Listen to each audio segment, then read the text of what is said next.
Hi everyone, my name is Rohan Snyder, and I'm a rising junior at Nice High School. I'm a two-time ICDC qualifier, and last year in Atlanta, I was a finalist in the Project Management Sales Project event. At Allen D. Nice High School, I've been an officer for the last 2 years, 1 year in leadership, and this year in career development. This video will cover the whole PM cluster, from business solutions to sales projects. But for now, let's break down what PM actually is. PM stands for Project Management, and the whole point of it is to identify a problem, then develop and implement a project management plan to address it. After that, you present your results to a judge through a written paper and a presentation. Now, let's move on to the different types of events within PM itself. To start, you have PMBS, or Project Management Business Solutions. In this, you identify a business problem and create a strategic, data-driven solution. In PMCD, or the Career Development Project, you design a project that helps people build career skills or professional readiness. In PMCA, or the Community Awareness Project, you plan and execute a project that provides tangible support or resources to your community. In PMFL, or the Financial Literacy Project, you create a program that teaches financial skills and promotes smart money management. In my personal event, PMSP, or Sales Project, in that, you develop and execute a sales campaign that generates measurable results. All of these things hold a few things in common though. To start, like I said, you all have to plan out an event and then actually execute that event. Project management is the one cluster in which you actually have to host anything. Now, when it comes to the paper and presentation, my partner Ori will be joining us shortly in order to break that down. But just know that there is both a paper, which is 20 pages, and a presentation that you must present in order to do well. All project management events are scored out of 100 points, 60 being your paper and 40 being your presentation. That's why it's crucial you get your paper down. Make sure your paper is on Canva, as judges are familiar with the site. Make sure it's clean and easy to read. And make sure you have proper documentation of your project. This can be photos, journals, or surveys you gave to participants. Your first section should be an executive summary. This should be a 1 to 3 page description of the entire project. This goes at the beginning of the paper, but make sure you do this last. This needs to be done right, because this is a very highly weighted part of your paper, as it's weighted out of 10 points of the 60. The second section should be your initiating. First part in the initiating is your statement of the problem. For us, that was Nice students not being able to afford to go to CDC. Then you should follow it up by going into your project scope. This should be a brief description of the project. This should be your purpose, your rationale, and your expected benefits, building off of your statement of the problem. The third section is planning and organizing. This is by far the largest weighted part of your entire project, weighing at 16 points out of the 60 total points. This consists of 6 smaller subsections, but each is as important as the other. The first being project goals, which is what it sounds like, goals for your project. You want them to be measurable and able to be completed. Don't set a goal that your project cannot meet. The second bit is your human resource management plan, or in other words, what are you and your partners actually doing, and do you have assigned roles? You can include volunteers or your DECA advisor in your human resource management plan. The third bit is your schedule. This is most commonly conveyed through a timeline as it is easy to read and judge friendly, but there are other ways to do it. Make sure it is accurate and you follow it. Fourth is your quality management plan. This, in my opinion, while all of the subsections of planning and organizing are very important, this I think kind of edges out all the others in importance. This is what many would consider your KPIs or key metrics. You want to make sure these are measurable goals that you can meet. If you cannot meet these goals, your project will not stack up at CDC or ICDC, so make sure you set measurable and achievable KPIs. The fifth part is your risk management plan, which is as it sounds. You identify potential risks in your project and you come up with strategies to mitigate them. For us, one of our risks was competition with other events because we were a fundraising campaign. In order to prevent that, we had researching open dates and actually collaborating with these other events. Thinking ahead of our project and identifying these risks is what pushed us to go so far into ICDC. And the final part of the planning and organizing phase is a proposed project budget.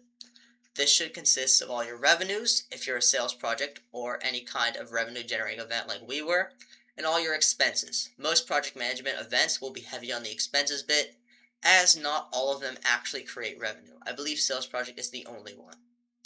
Make sure this is accurate and you actually understand what is going on there, because when it comes time for your presentation, like we will cover later, you want to ensure you walk them through your budget. Now, in my opinion, the most important part, but not the most heavily weighted, is the execution bit, the fourth part of your project. This is weighed 14 points out of the 60 total points in your paper, and it consists of what it sounds like, the actual execution of your project, the day you showed up, and how the entire day went. There's a few important things that you have to do here. One, like my partner said, is proper documentation, whether that be through photos, screenshots, survey links, anything like that that shows your project actually happened and show that it had a measurable impact. When describing your project, it's very important that it is clear and easy to read. These judges read hundreds of entries every single day. It's important that you make it as easy for them to read as possible. They're not going to want to read a full essay on your project. They're going to want to look through bullet points and lists about what happened. The most common way to do it is in sequential order from 9 a.m. to 11 p.m., how that whole day went during your project.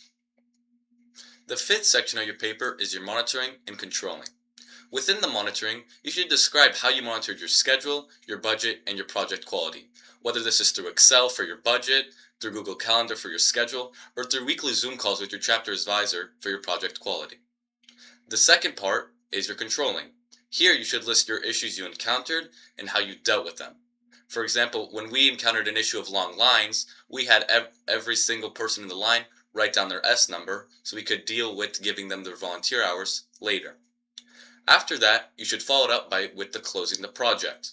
Here, you should evaluate your key metrics which you stated in your planning and organizing, your lessons learned, what you can do next time to improve the project, and recommendations for your next project. So, finally, well, not quite finally, you have two potential parts. One is required, one is not. Your bibliography, or your seventh part, is required. It's just a list of sources that you use throughout your project. That can be an Amazon link to something you bought for your project, or that can be a link to a study that you use to determine what works best for your project. Anything you use should be included on there. It doesn't have to be a page long, it can be half a page long, but it's very important it's there as it is required on the guidelines. And finally, the optional bit is the appendix. The appendix is just a page that you include any additional info you couldn't include. This most commonly is photos or links to things because you didn't have room to fit them on your execution or planning and organizing page. We personally did not use an appendix, but a lot of people that did use them benefited from them. This is optional, and when it comes to your paper page tallying, you don't include your table of contents and you don't include your title slide. You count the 1 through 20 pages from the first page of your executive summary to either the end of your bibliography if you don't have an appendix, or the end of your appendix if you have an appendix. It's very important that you stay within the 20 pages, and you want to use ideally 18, 19, or 20 of these pages to show your judges that your project had a bit of scale to it. The big thing when coming to your paper is you have to follow all these guidelines to a T. These judges will score off a rubric, and it's important you meet every single bit of criteria on that rubric. So if you have to ask yourself, would this be allowed? Don't do it. Only use something that is on the rubric and that supports your project. As previously stated, your presentation is worth 40 of the 100 points. Even though this is less than your paper, this is oftentimes a deciding factor, so it's crucial you do it right. Of your presentation, you have 15 minutes to present your project. You should aim for 12 to 13 of these minutes being your overall presentation and leaving 2 to 3 minutes for questions. We recommend you bring boards or props, things like that, to make your project or presentation interactable. One of the big things that we stress when it comes to presentations is making your presentation memorable. Judges will see 5, 10, 20 presentations a day. And if you don't stand out, they're just going to think, oh, they're just ordinary, and they're going to give you a mediocre score. And nobody wants a mediocre score. Your goal is to hit 38, 39, maybe even 40 of those points. At CDC, I believe we scored a 38 on our presentation. That's because we use things such as saying things in unison. We had a catchphrase for our project that we said at the same time. Having an acronym. Our project also incorporated an acronym when talking about our goals. Or repeating one phrase, which again was the acronym or the phrase that kind of went with our whole project. By saying it over and over and over again, it's in the judge's head. And now when they think of our certain word, our word was raise, they're going to think of our project. So it's very important you stand out. Like my partner said, using props is very, very useful. These props again are another way to be memorable, but also, like he said, interactive. Being interactive and memorable go hand in hand, so if you can meet both criteria, you're looking amazing for your presentation. Let's quickly go through the actual presentation rubric. It's out of 40 points, as previously said. You have your explanation for the project, which is usually your project rationale and your problem. But also there is a rationale for the project section, which is worth 5 points. This kind of goes hand in hand with the first, so you want to make sure you do both well. The third bit, which I think is very important, is worth 10 points, is applying project management tools to complete the project. This is almost your whole planning and organizing section. Creating these KPIs, using things like Microsoft Excel, or tracking any kind of budget are project management tools, so ensure you talk about them. The fourth bit is evaluating project results, which is the ending bit. Your lessons learned, your recommendations for future projects, your evaluation of your key metrics. This is worth 10 points, so make sure you actually reflect on your project. Don't just conduct that project and stop. Conduct and think.